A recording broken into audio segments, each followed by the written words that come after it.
Mais malheureusement, à l'époque, le gouvernement était partant et qu'en 2016, nous avons déposé, ils n'ont pas réalisé. Ok. Bien donc le président actuel arrive en 2018, le BCE va présenter encore le projet auprès de l'autorité et ils ont trouvé que c'était important. Et nous sommes arrivés pour commencer la construction et nous avons commencé par la première phase. Après un temps de construction, le ministre est partant, l'excellence Nicolas Kazadi, a proposé la construction d'une autre phase, donc au même moment. Donc après 6 mois, 7 mois de la construction de la première phase, le gouvernement a financé encore la troisième phase qui était de l'autre côté. Derrière nous, si vous allez trouver que nous avons déjà construit encore 3 bâtiments là-bas derrière pour continuer le projet. Et jusqu'à ce jour, nous sommes en pleine construction. Donc, c'est-à-dire la première phase a déjà pris fin, donc il reste que les autres phases. Oui, la première phase a déjà pris fin, sauf que nous n'avons pas encore fait la réception provisoire officielle. Ah, d'accord. Et le travail coûtait à peu près. Pour la première phase, c'est 20 millions, c'est 20 millions et quelques, plus les avenants. Les avenants peuvent nous faire les 5 millions que l'entreprise doit faire d'ici là. Et pour la phase 3, nous sommes à 37 millions, hormis les avenants aussi. Et pour la deuxième phase, c'est encore secret parce qu'on n'a pas encore lancé l'appel d'offres, on ne peut pas divulguer, sinon les soumissionnaires vont entendre ce qu'on va réaliser là-bas, donc c'est pas bon. Mais déjà, les 2 phases, la première phase c'est à peu près 25 millions, la deuxième phase c'est à peu près dans les 40 millions.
Mesdames et messieurs, nous vous saluons, vous tous qui avez choisi la RTNCD, la chaîne du développement, pour vous instruire.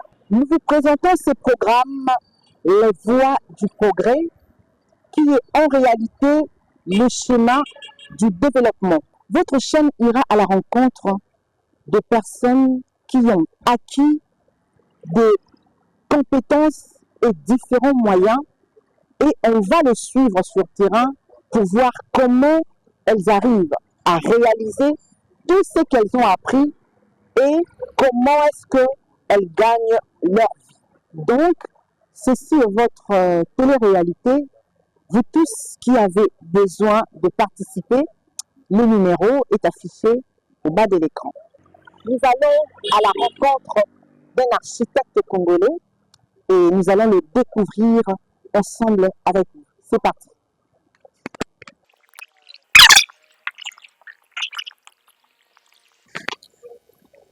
Bonjour monsieur l'architecte. Bonjour madame la journaliste. Comment allez-vous? Ça va bien? Ok, merci. Prenez place pour... Merci. Ok. Bienvenue dans notre émission, monsieur l'architecte Génial. Nous vous recevons avec joie. D'abord, la première question est de savoir qui est un architecte. Donc, cette question est pertinente. Et souvent, nous avons des problèmes avec les médecins et les architectes avant de définir cette question. Souvent, nous parlons toujours, nous disons toujours après Dieu c'est l'architecte. Et le médecin dit c'est après Dieu c'est son Dieu. Or, pour bien faire ton travail étant médecin, il faut être dans un local. Et ce local, c'est l'architecte qui doit concevoir pour toi et puis avec des normes pour que ça soit bien construit. Mais en définition, un architecte, c'est un concepteur.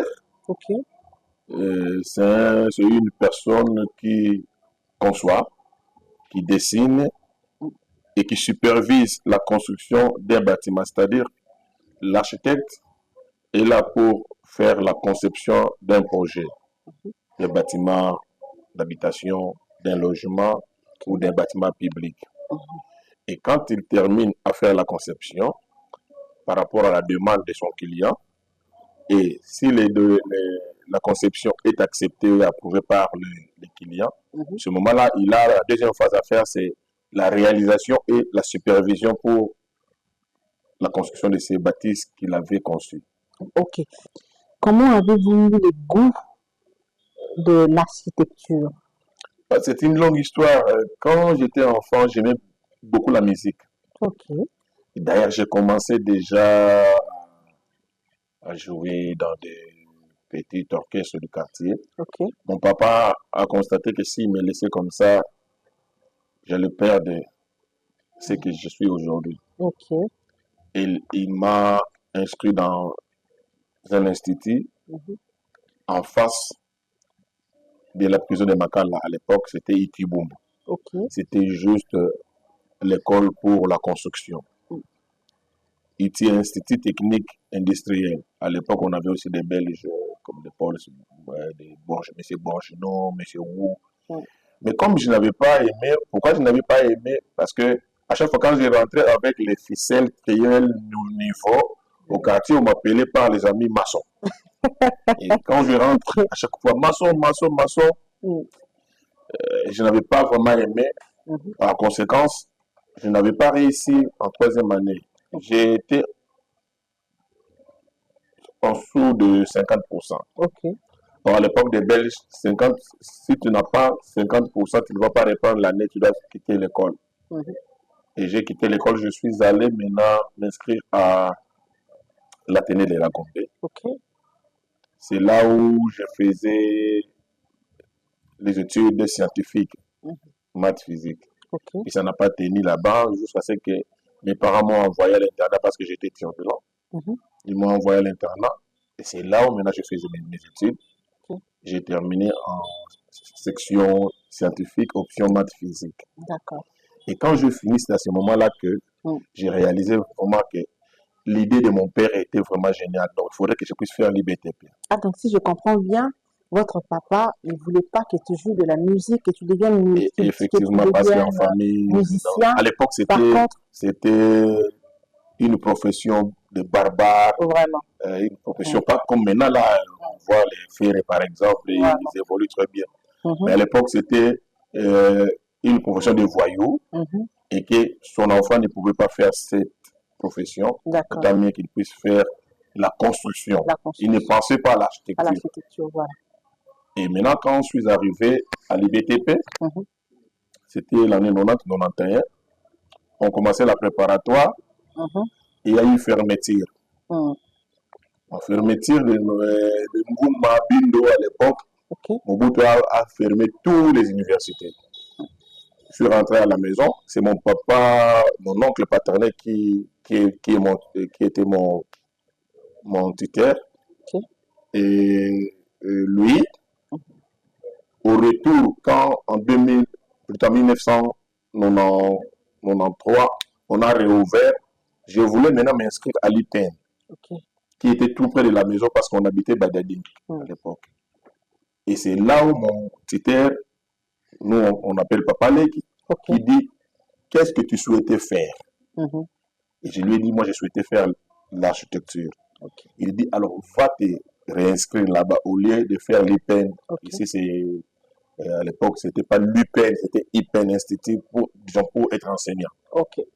Et je suis revenu en préparatoire. Il n'y avait pas un choix d'architecture. C'était d'abord faire la préparatoire. Et puis après, il faut faire le choix entre les trois sections qui, à l'époque, à l'IBTP, c'était l'architecture, GT, et puis bâtiment IBTP, Institut Ok. des bâtiments travaux publics. D'accord. Je fais le choix d'architecture. Et comment s'est présentée la réaction de tes parents après avoir fini toutes les études? Malheureusement, là, il y a Mhm. encore un cas. Parce que Ok. c'est lui qui voulait que je sois ce que je suis aujourd'hui. Mhm. En 97, j'étais en première année licence. Il est décédé. Je suis resté seulement avec mon tuteur qui a continué à gérer mes études Mhm. jusqu'à ce que j'ai terminé. Donc, pour moi, les regrets, c'est de ne pas avoir mon papa, de ne pas avoir ma maman. Ils sont Ok. décédés quand j'étais étudiant. Ok. J'ai terminé par la grâce de Dieu et puis par l'effort de mon tuteur. Ah, d'accord. Quel est l'enseignant qui vous a marqué à l'université et il enseignait quel cours? Il y a un grand professeur jusqu'à ce jour, c'est celui qui a réalisé beaucoup d'œuvres ici, Mhm. en RDC, il s'appelait Talangay. Mhm. Professeur Talangay. Lui, vraiment, c'est une école. Ils étaient deux, et puis le professeur Kaboulou. Ce sont Mhm. des grands professeurs de l'IBTP. Mais c'est lui qui... Kaboul, moi, la Kaboul. Non, Non? lui, il s'appelle Kaboulou. Ah, d'accord. C'est lui qui nous a vraiment fortifiés. Mhm. C'est le professeur Talangay. Parce qu'il disait toujours, les étudiants qui auront des 15 sur 20 qui vont Mhm. distinguer et ils vont rester soit enseignants, Mhm. soit ce sont eux qui vont commencer à dessiner pour les autres à la maison. Ok. Mais les étudiants qui vont accrocher les 11, les 10, ce sont eux qui vont créer Ok. des bureaux, des entreprises, parce que ils seront découragés, ils vont bien faire leur profession. C'est ce Mhm. qu'il disait toujours. Et parmi ces étudiants de la promotion, nous sommes, s'il faut que je cite, nous sommes Mhm. deux Mhm. qui jouent un grand rôle. Je n'ai pas dit, sinon les autres vont encore, mais parmi les étudiants Ok. qu'il parlait, Mhm. moi j'ai eu le courage de suivre ce qu'il était en train de dire. Donc moi et Jean Yala. Et puis il y a l'architecte Simeon Moussindondo. Ah, Parce que d'accord. nous sommes de la même promotion. Mhm. Et lui aussi, il est en train d'œuvrer. Parce que nous, après les études, nous avons créé directement le bureau. Talangay, Mhm. c'est lui qui a conçu beaucoup d'ouvrages ici dans notre pays. Donc, vous voyez les PNL, c'était verte, c'était Mamobutu, il y a les Ok. immeubles, pardon, et même l'immeuble, comment dirais-je, l'IBTP, Ok. l'IBTP. Donc, il a réalisé beaucoup et nous, on voulait être vraiment son. Il est pour nous un modèle à suivre. Voilà. Monsieur l'architecte, parlez-nous un peu de de vos premières œuvres que vous avez eu à réaliser. Parlez-nous un peu de cela. Oui, en 2000, le président Kabila est décédé. En 2001, le président Kabila fils est arrivé et que la Banque mondiale est revenue. Parce que Kabila, le père, ne voulait pas la Banque mondiale qui puisse intervenir, l'FMI, tout ça. Et en 2001, on crée une structure qu'on appelle BCECO. Jusqu'à ce jour, je suis à BCECO, au BCECO plutôt. Mais cette structure, maintenant, avait besoin des experts pour la conception, surveillance, tout ça, pour les comptes de la Banque mondiale. Et qu'il y avait mon ami, il s'appelle l'architecte Marini Bodo, le fils de Daniel Marini plutôt, le fils de Monseigneur Marini Bodo, qui était parmi les 3 experts au BCECO en passation de marché, qui recrutaient les gens, qui lançaient l'appel d'offres. Un jour, on avait engagé un bureau, mais un bureau là, si je peux citer le nom, c'était GCT, d'un monsieur qu'on appelle Lassou. Ce bureau devait faire la rénovation de bureaux qui devaient être et abriter les BCECO. Donc, il fallait aménager l'intérieur, tout ça. Mais les bureaux n'étaient pas capables à présenter un bon plan. Et le BCECO a pris la décision de lancer un appel d'offres recrutant un architecte qui pouvait faire la conception en amenant une esquisse sur place pour qu'on puisse valider et donner au bureau qui est en train de faire les études à réaliser, faire la surveillance aussi. Et c'est à ce moment-là que mon ami, Daniel Marni, en lançant l'appel d'offres, il m'a sollicité si je pouvais soumissionner. D'accord, à BCECO. Au BCECO. Et j'ai soumissionné, et parmi les consultants individuels qui étaient sur la liste, moi j'ai gagné. Et maintenant, j'étais obligé d'aller dans un bureau qui avait la responsabilité de faire les études et surveillance de ces travaux, GCT. Et c'est là où je fais tous les détails, toutes les études pour qu'on puisse construire, plutôt rénover l'immeuble à la DEF. Actuellement, c'est l'immeuble du bureau ministère du budget à l'époque, qui abritait le ministère du budget, qui est à côté juste du ministère des Finances. Et quand j'ai réalisé ce projet, j'étais à la surveillance. À l'époque, le numéro 1 de la Banque mondiale, c'était M. Honoroul. Quand il est venu visiter, il pose maintenant à l'architecte Marini la question, Daniel, qui a fait ces études? Au lieu que l'architecte Marini présente le bureau, il dit c'est ce monsieur, l'architecte, qui a fait. Et c'est là où j'ai commencé, on m'appelle pour le deuxième projet. Curieusement, il fallait réhabiliter, rénover les bâtiments de maintenance, je crois bien, de l'intendance du ministère des Finances. Et c'est Matata Ponyo qui me prend pour me faire visiter tous les bureaux. À l'époque, j'ai visité avec Matata Ponyo, on a visité. Je suis allé faire la conception. Et c'est là où on a commencé. Après, il fallait faire maintenant le président Kabila avec 1+4. Il fallait maintenant rénover ou bien réhabiliter les bâtiments publics qui devaient abriter le vice-président, les 4 vice-présidents. Moi, on m'a donné maintenant le bâtiment de Azarias Rouberwa. C'était un ancien bâtiment pour la Banque centrale à côté juste du ministère, plutôt de la primature. Et c'est là où j'ai commencé d'abord à faire les études pour la rénovation. Nous avons fait des modifications pour que ce soit le bureau du vice-président Azarias Rouberwa. Et puis, on me donne, ça c'est pour le compte de l'Union européenne.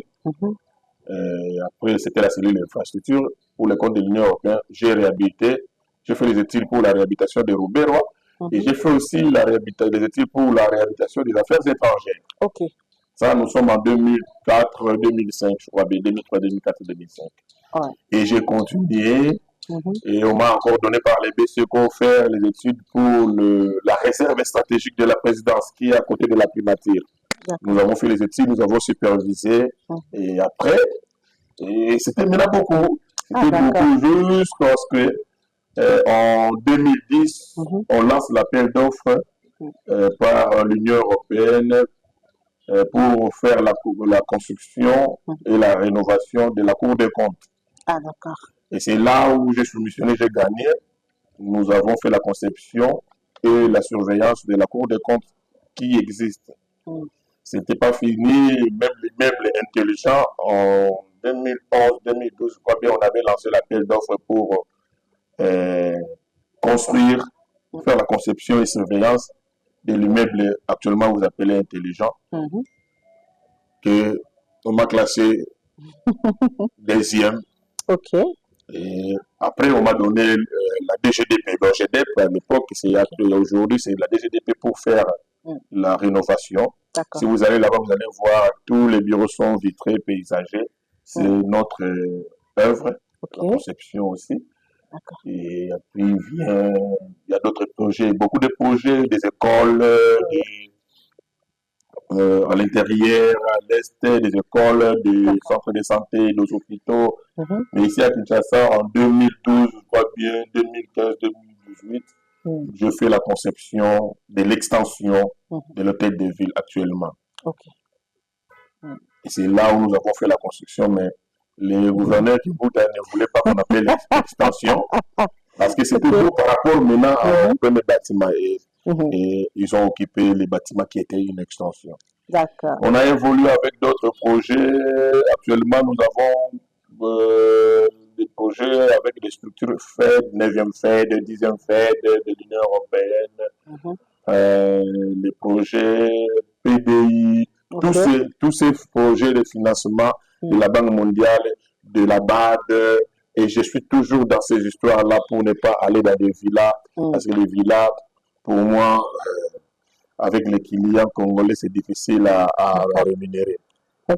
Alors maintenant, quand j'ai terminé, j'étais toujours avec les BCECO depuis 2001 jusqu'à ces jours. Il y a de ces bureaux qui étaient avec les BCECO qui sont partis, mais moi je suis toujours avec les BCECO. Souffrance, la joie, difficulté, je suis toujours avec les BCECO jusqu'à ces jours. Monsieur l'architecte, parlez-nous un peu de Yambo et des différents travaux que vous avez pu réaliser. Yambo, c'est un bureau d'études créé en 2001. Yambo veut dire Yala et Mbondo. Donc, moi, Yala, et ma femme, Mbondo. Nous étions de la même promotion, nous avons commencé la préparatoire et puis nous avons terminé ensemble. Et déjà, quand on était étudiant, quand on a commencé à s'aimer, il y a nos confrères qui nous appelaient déjà Yambo. Et quand on a fini, on a créé une structure, on l'a surnommé Yambo. C'est créé en 2001. Et quand vous venez de poser la question de savoir, nous avons réalisé beaucoup d'ouvrages dans notre pays, à l'intérieur, ici à Kinshasa. Et nous étions aussi consultés à l'extérieur par d'autres experts. Mais s'il faut citer, je peux commencer par le bas jusqu'en haut, je dis, avec beaucoup de structures de l'État. J'ai déjà cité d'autres. Et il y a les structures qui nous donnaient les projets. Je pense qu'il faut citer seulement ces structures-là pour qu'on aille vite. J'ai travaillé avec WWF. Là, nous avons fait la réhabilitation du jardin botanique de Kisantu en 2005. La réhabilitation des affaires étrangères, la vice-présidence, la Cour des comptes, hôtel de ville, l'OGDEP, ici à Kinshasa, l'immeuble à la DEF, et à l'intérieur, à Yayamukala, qui est à Boulou-Moudoué, une grande école avec le BCECO. Je travaille avec le Fonds social pour les routes et les certes agricoles au Congo central. Je travaille avec PEPSKI pour les écoles du côté de Chikapa, les études Ekananga. Je travaille avec une structure anglaise qui était venue pour faire les constructions des commissariats, sous-commissariats de la police à Kananga. J'ai travaillé aussi avec l'Union européenne, 9e FED, 10e FED. J'ai travaillé avec PDI, les études pour la construction du marché moderne à Bukavu. J'ai travaillé pour le compte de l'INOPS. les écoles à Bukavu, à Ouidji, Uvira. Ok. J'ai travaillé pour le compte de CT Coopération Belge. Ok. Les études pour les constructions à Bumba, Équateur, tout ça. Et même les études pour les marchés Bayaka. Je travaille avec la coopération belge. Actuellement, je travaille aussi avec la coopération belge, la coopération allemande PVJ. Nous sommes en train de construire les centres de formation des enfants juvéniles ici à Kaluka et puis à Gulf Manega. Alors, monsieur l'architecte, parlez-nous un peu de Mama M, de la construction de Mama M. Je m'aimerais bien, pour faire beaucoup d'explications, pour vous expliquer en entièreté le projet de Mama Yemo, j'aurais préféré qu'on puisse descendre sur place. Okay. Et de là où je peux vous expliquer comment j'ai commencé le projet de Mama Yemo.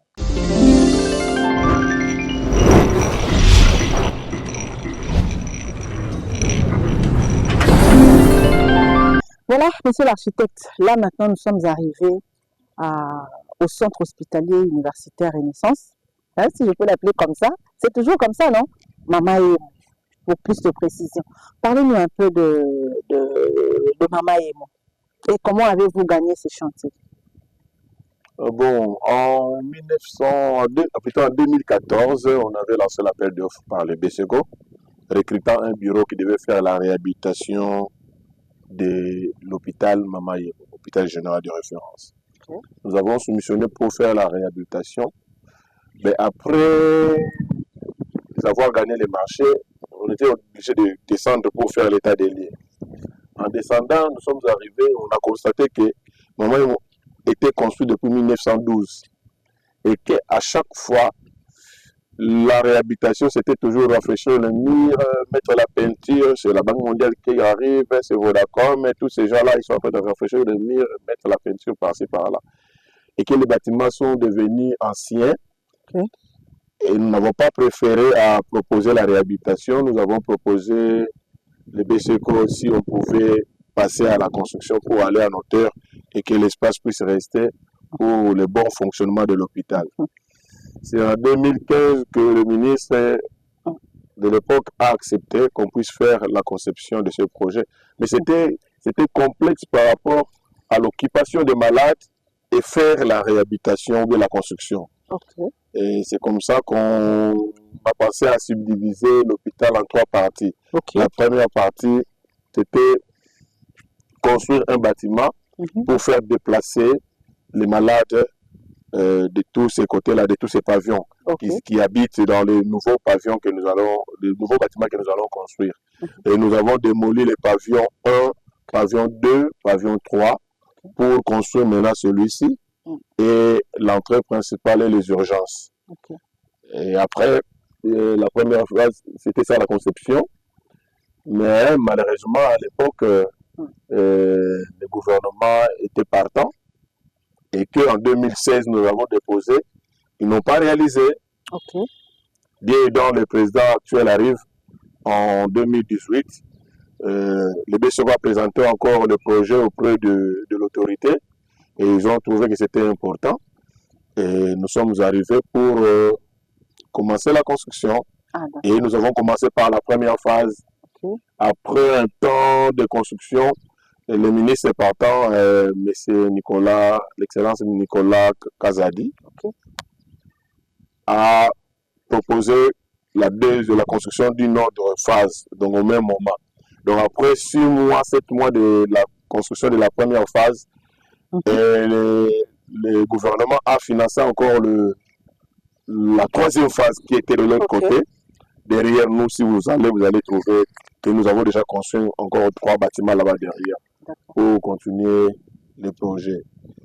Et jusqu'à ce jour, nous sommes en pleine construction. Donc, c'est-à-dire la première phase a déjà pris fin, donc il reste que les autres phases.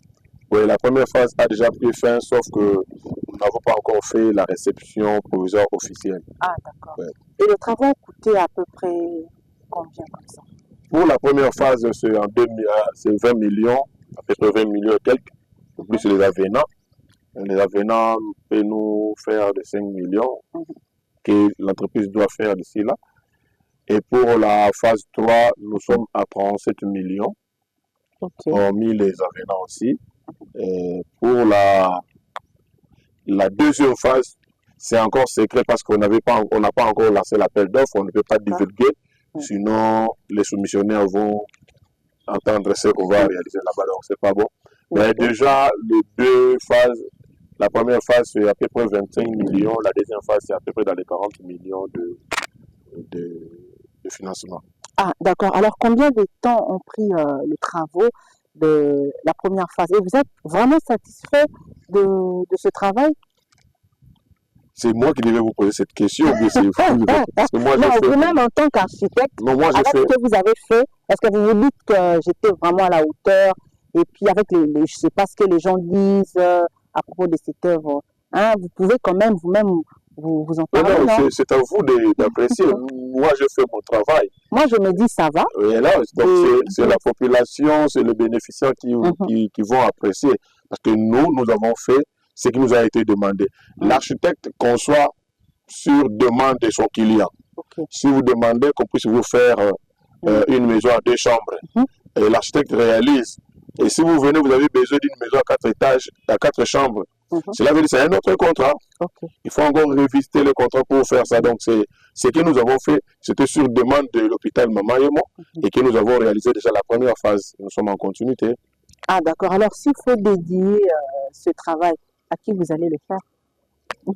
Le premier monsieur que je peux dédier le travail, c'est mon président de la République, Félix Antoine Tshisekedi, parce que n'eût été son époque ou son mandat, je n'allais pas être connu. Aujourd'hui, si vous êtes venu devant moi, parce que mes œuvres commencent à parler.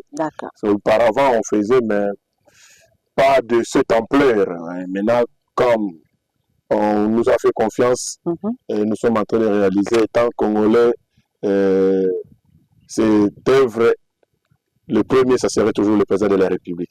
D'accord. Félix Antoine Tshisekedi. Nous sommes déjà arrivés pratiquement à la fin, mais qu'est-ce que vous pouvez dire, votre dernier mot, et aussi un mot aux jeunes qui veulent devenir comme toi, hein, aux jeunes qui veulent exceller, aller plus loin dans ces pays, qu'est-ce que vous pouvez dire? Pour le pays, qu'est-ce que je peux dire? D'abord, il faut faire confiance aux Congolais. Il y a des Congolais qui sont capables. Nous avons des Congolais compétents.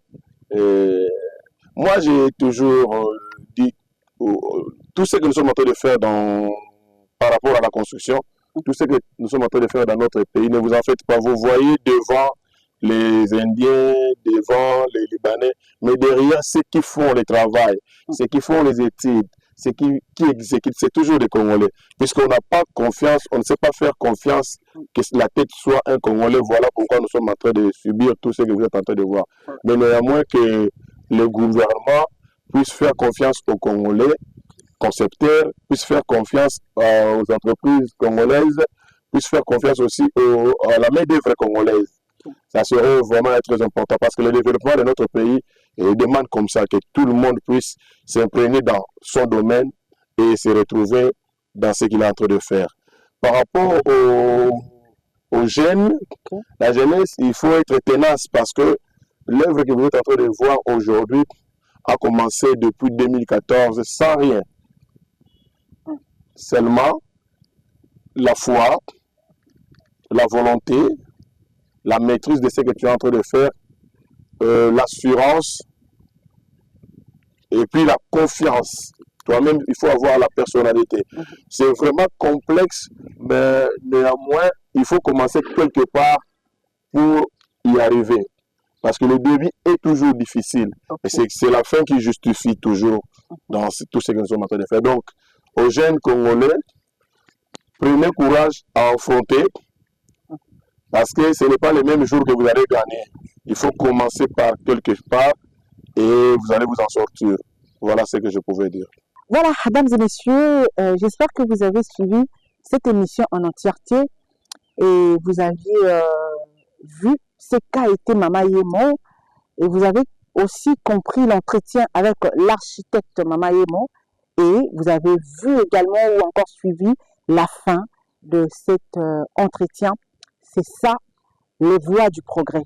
Alors nous vous disons merci, vous qui étiez vraiment nombreux pour suivre cette émission, le Voix du progrès. Alors, à vous tous qui avez besoin de participer, le numéro est affiché au bas de l'écran. Contactez-nous. Nous serons vraiment très contents de vous recevoir dans notre émission. Alors d'ici là, restez entre les mains du Seigneur et on se retrouve très prochainement. Je vous dis au revoir.